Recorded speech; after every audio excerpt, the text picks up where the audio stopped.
Hey everybody, it's Steve. Welcome back. So I just tried to make a copy of this document. As you can see, it's got these big black lines through it.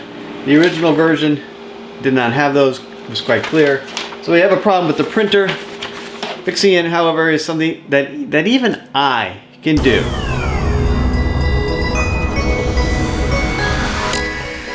Okay, so let's get right to it. Now, first of all, your issue is going to depend on how you're making your copy. So if you're taking your piece of paper and you're laying it flat on the glass and closing and then making copies or doing a scan, that is one issue. That'll be the big piece of glass.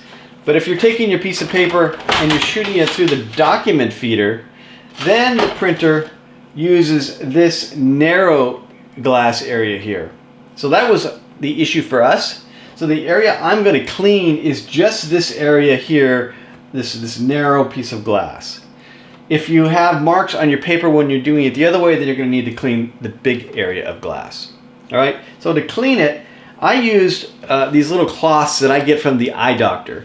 They're designed for cleaning your lenses of your eyeglasses, and I also use this fluid here, also from the eye doctor. It's this one's made by Vision Source, but there's all kinds of different ones out there. I'll put some links down below for both these safe cloths and this fluid. And then I just gave this a little spray. I use a very little, like a half a spray. And then I'm going to wipe this glass down thoroughly. We'll give it another test. Take our document. And we will do a quick scan, or a quick copy. And we'll see how that works.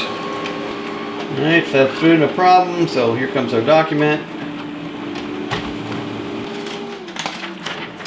Yeah, there we go. Clean as a whistle, no lines whatsoever. So this is me trying to get my retirement paperwork turned in, and I was momentarily thwarted because of this printer issue. And so now I can get right back to it. It turns out that trying to retire and filling out this paperwork is almost as much work as it was when I was actually working. So hopefully we'll get this done quickly. All right, that is all I have for today. Check out our other videos on the channel. If you like this one, please hit like, subscribe, and use our Amazon affiliate links. And until next time, this has been Steve for things that even I can do.